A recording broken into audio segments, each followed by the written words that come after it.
ọkùnrin abàmì ọkùnrin àgbákò yìí tẹnu ẹ̀ gùn bí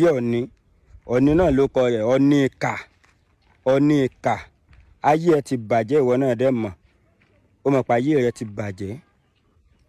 ìwọ rádaràda kan bí ọbẹ̀ ọlọ́kà yìí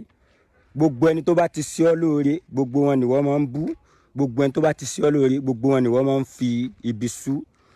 ọ̀ní ìkà ayé ẹ ó ta pàù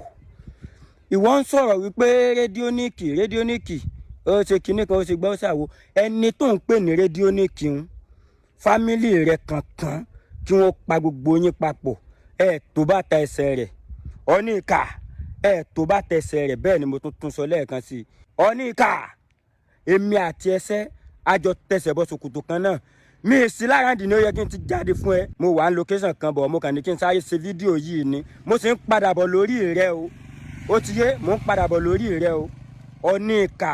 gbogbo àwọn èèyàn gan ti mọ̀ wípé wèrè ni ọ torí wípé tá a bá wò dáadáa ó jọ ọ̀ní náà sì rèé ọ̀ní máa ń fi bí sú olóore ni torí wípé bí wọ́n bá ń sin ọ̀ní tí wọ́n bá sọ wípé ọmọ lásán ìkejì ajá tún dá wọ́n ń fajá sọ́lé wọ́n ń fajá sọdẹ ajá níwúlò kò sì lè sí bájá bólówó ṣe lè rí kí wọ́n ṣe tó fajá ajá ò lè torí ẹ̀ kó fi bí sú olówó rẹ̀ ọ̀ní tí wọ́n bá ń sin ọ̀ní nínú ilé níjọ́ tí ebi bá pa ọ̀ní tó lówó rẹ̀ ò bá tètè róúnjẹ fún ọ̀ní lè mólówó ẹ̀ kó pàjẹ́ ọ̀ní ni ọ́ ọ̀ní ìkà gbogbo ẹ̀ ń bá rí ọ náà tán bá wo ẹnu rẹ̀ wọ́n rí wípé ọ̀ní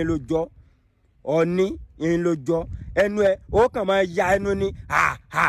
bí ẹnu ọ̀ní ayé ẹ̀ ti ta pàù bí ìbọn ẹni tó ń pè ní rédíóníkì ń gbogbo oh my goodness yìí mọ bí mo ṣe lè sọ àwọn fámìlì rẹ̀ kankan ò tó bàtà ẹsẹ̀ rẹ̀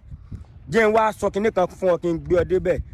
n tí ò ṣẹlẹ̀ rí lọ́yọ̀ state n tí ò ṣẹlẹ̀ rí ní gbogbo all over Nigeria yóò ṣẹlẹ̀ ní 2027 bẹ́ẹ̀ ni Oríyọmí Hamzat Òkìkíọlá yóò díje dupò ní 2027 yóò sì wọlé lágbára ògo Ọlọ́run ṣe mọ̀ wípé Oríyọmí ò jáde du nǹkan kan rí Oríyọmí ò contest fún nǹkan kan rí for the first time tí ó kọ́kọ́ contest òun lélẹ́yìí ó fẹ́ contest fún gómìnà yóò sì dìbò yóò wọlé lágbára ògo Ọlọ́run ọ̀ní ìkà ojú máa tì ẹ́.